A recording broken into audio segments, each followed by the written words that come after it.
जिले में पिछले 3 दिनों से मौसम खराब है। मंगलवार को दोपहर 3:30 बजे से तेज आंधी तूफान के साथ बिजली की चमक व बादलों की गड़गड़ाहट के साथ 250 ग्राम के ओले गिरे।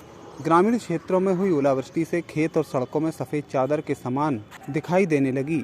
मंडला जिले के नक्सल प्रभावित मोतीनाला क्षेत्र अंतर्गत खलौड़ी, सालीवाड़ा, किकरामाल, लालपुर, मुरकुटा, इंद्री, मारगांव, भीमडोंगरी, मंगली, बांदरवाड़ी, हर्राटोला, मनोरी, बैला, देवगांव सहित अन्य ग्रामों में ओलावृष्टि के साथ भारी वर्षा हुई, जिस कारण ग्रामीण क्षेत्रों में आफत सी आ गई। ग्रामीणों के मकान क्षतिग्रस्त हुए, घरों में पानी घुस गया, घरों में रखे अनाज खराब हुआ, साथ ही खेतों में लगी फसल गेहूं, चना, मटर, मसूर, अलसी की फसल खराब हो गई। इसी को देखने आज बिछिया विधायक नारायण सिंह पट्टा ग्रामीणों के बीच पहुंचे, जहां ग्रामीणों ने रो रो कर आप बीती सुनाई। विधायक नारायण सिंह पट्टा ने राजस्व विभाग को सूचित किया कि तत्काल नुकसान वाले क्षेत्र का सर्वे कराया जाए। दिन मंगलवार को समय समथिंग 3-3:30 बजे कम से कम 1 से 1.5 घंटा ओलावृष्टि हुई है, जिससे हमारे यहाँ जो फसल है या घर है वो पूरी तरह से क्षतिग्रस्त, और गेहूं का जो फसल था वो 100% जो है नष्ट हो चुका है। जितने भी बटरा, मसूर, चना, सरसों, ये पूरी तरह से चौपट है। और हम जो है अब जो उम्मीद लगाए थे और उम्मीद भी चाह रहे हैं कि शासन प्रशासन ने जो भी किसानों को मुआवजा मिलना चाहिए वो हमें दिलाने की कष्ट करें। घरों की स्थिति तो पूरी तरह जर्जर है। उसके साथ साथ हमारे जो गेहूं, मटर, चना, अलसी, मसूर जो भी फसल हम किसान लोगों ने डाले थे खेत में, वो पूरा 100 का 100% बर्बाद हो गया है। अतः हम शासन प्रशासन से मांग करते हैं कि हम 1 ग्राम किकरा के निवासी हैं और जो भी हमारा फसल का नुकसान हुआ है 100%, उसका पूरा का पूरा मुआवजा दिलाने का हम सब किसानों को सहयोग प्रदान करें।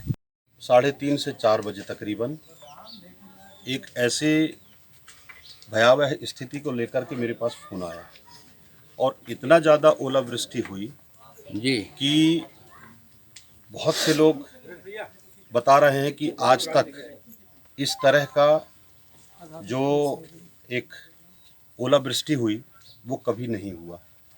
और उससे आप देख रहे हो ये पूरा जो है ये घर है, इस घर के एक भी खपरे नहीं बचा, अंदर की दीवारें गिर चुकी हैं, अनाज पूरी तरह से गीला हो गया। अब ज़रा सोचिए कि इस तरह से भयानक स्थिति में आदमी तो ऐसे ही डरा हुआ था। पूरी जन धन, पशुओं की और फसल की और मकानों की इतना ज़्यादा जो है नुकसान हुआ है कि 1% भी किसान के पास, व्यक्ति के पास कुछ भी नहीं बचा है। आज स्थिति ये है कि आखिर ये अपना अगर छुपे भी खुद को तो कहाँ छुपा सकता है। ये हमारे सामने भारत लाल बंजारा 40 एकड़ की ज़मीन में इसने गेहूं का फसल बोया हुआ था। गेहूं पूरी तरह से इतना लहलहाती हुई खड़ा था और उसके जो अरमान थे वो न जाने क्या क्या उसने मन में पाल के रखा था।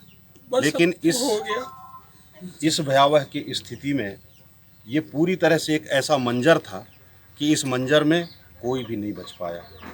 जैसे ही जानकारी लगी, मैं कल कलेक्टर महोदय को, एसपी को और राजस्व के अमले को मैंने जानकारी दिया और शासन और प्रशासन से हमने अनुरोध किया है कि मौके में पहुंच करके हम उस स्थिति को देखें जो आज लोगों के मन में एक डर समाया हुआ है, भयावह की स्थिति है। कैसे सरकार हमारे किसानों को, हमारे लोगों को मदद कर पाएगी, इस बात का मैं कल से ही लगातार गुहार लगा रहा हूं। और आज भी मैं इधर आने के पहले राजस्व अमला से बात किया है कि एक एक व्यक्ति जिसकी क्षति हुई है, जिसका नुकसान हुआ है, कोई भी ना बचे। मौके में जाकर के एक एक किसान का मुआयना किया जाए।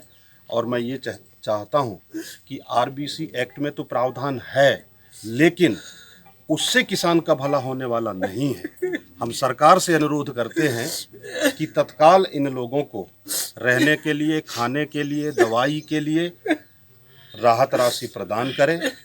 और हम बार बार अनुरोध मैं इस क्षेत्र की समस्त किसानों की तरफ से करना चाहता हूं कि मौके में आकर के उनको रहने के लिए, खाने के लिए, दवाई के लिए व्यवस्था कराए।